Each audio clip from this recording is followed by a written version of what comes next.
Hello students, আমি ভূমলদা coaching সেন্টারের পক্ষ থেকে ভূমলদা তোমাদের জন্য আরেকটা ভিডিও নিয়ে এসেছি। দেখো, আমি আজকে তোমাদের যে ভিডিওটা দেখাচ্ছি সেটা হচ্ছে কিনা ক্লাস 10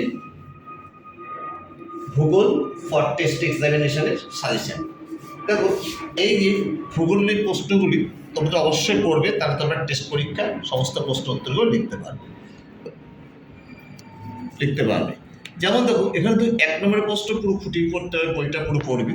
আর 2 নম্বরের প্রশ্নগুলোর মধ্যে পড়বে এসকার কি, মরুদ্যান কি, অ্যালবেডো কি, পেরিজিয়ান কাকে বলে, তেজস্ক্রিয় বর্জ্য বলতে কি বোঝো, ম্যানিওর পিট কি, ব্যাকওয়াটার্স বা কয়াল কাকে বলে, মৌসুমী বিস্ফোরণ কি, জীবিকা সত্তাভিত্তিক কৃষি কি, জনঘনত্ব বলতে কি বোঝো, জিওস্টেশনারি উপগ্রহ কি, এবং দুঃসংবেদন কাকে বলে।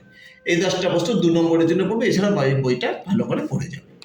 3 নম্বরের প্রশ্নের মধ্যে পড়বে রসে মতানি ও ড্রামলিনের মধ্যে পার্থক্য, ট্রপোস্ফিয়ারের উচ্চতা বৃদ্ধির সঙ্গে উষ্ণতা হ্রাস পায় কেন, বর্জ্য ব্যবস্থাপনায় শিক্ষার্থীর ভূমিকা, জৈব ভঙ্গুর ও অজৈব অভঙ্গুর বর্জ্যের মধ্যে পার্থক্য বা জৈব অভঙ্গুরের বর্জ্যের মধ্যে পার্থক্য, ভারতের মৃত্তিকা সংরক্ষণের 3টি উপায়, পরিবহন ব্যবস্থায় রেলপথের গুরুত্ব, ভূবৈচিত্র্য সূচক মানচিত্র ও উপগ্রহ চিত্রের মধ্যে পার্থক্য, আর উপগ্রহ চিত্রে ছদ্মরং ব্যবহার করা হয় কেন। এই কথা বস্তু 3 নম্বরে পড়ে যাবে। 5 নম্বরের মধ্যে পড়বে নদীর ক্ষয়কাজের ফলে গঠিত ভূমিরূপ চিত্রসহ লেখো, অথবা হিমবাহ অথবা বায়ুর ক্ষয়কাজের ফলে গঠিত ভূমিরূপ চিত্রসহ লেখো।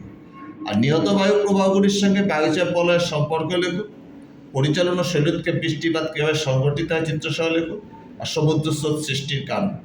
এই কটা প্রশ্ন ভালো করে পড়বে। এছাড়া পড়বে হচ্ছে কি না 5 নম্বরের মধ্যে আরও 2টো প্রশ্ন লিখতে দেবে আঞ্চলিকের থেকে। উত্তর ভারত ও দক্ষিণ ভারতের নদ নদীর মধ্যে পার্থক্য, ভারতের কফি, চা, ধান, গম চাষের অনুকূল ভৌগোলিক অবস্থা, পশ্চিম ভারতের কার্পাস বয়ন শিল্পের কেন্দ্রীভবনের কারণ, আর ভারতের জনসংখ্যা বন্টনের তারতম্যের কারণ। এই প্রশ্নগুলো পড়বে। আর মানচিত্রের মধ্যে করবে আরাবল্লী পর্বত, মহানদী, আহমেদাবাদ, উলার হ্রদ, ডাল হ্রদ, ভারতের প্রধান প্রশাসনিক কেন্দ্র, করমণ্ডল উপকূল, ভারতের সর্বাধিক বৃষ্টিপাতযুক্ত স্থান, ইক্ষু উৎপাদক রাজ্য, হাইটেক বন্দর, পেট্রোরাসায়ন কেন্দ্র, মালাবার উপকূল আর কঙ্কন উপকূল। এছাড়া সমস্ত প্র্যাকটিস করবে আর বইটা ভালো করে পড়ে যাবে। তবে এই প্রশ্নগুলো যদি ভালো করে পড়ো তাহলে তোমরা অবশ্যই টেস্ট পরীক্ষার সমস্ত প্রশ্নের উত্তর লিখতে পারবে। তোমাদের জন্য আগামী দিনে শুভেচ্ছা রইল। কোনো অসুবিধা হলে আমার সাথে যোগাযোগ করতে পারো। আর ভৌমলদা তোমাদের জন্য শুভেচ্ছা বা শুভকামনা জানালাম। তো আজকে আমি ভিডিও এখানে শেষ করলাম। Tata, by.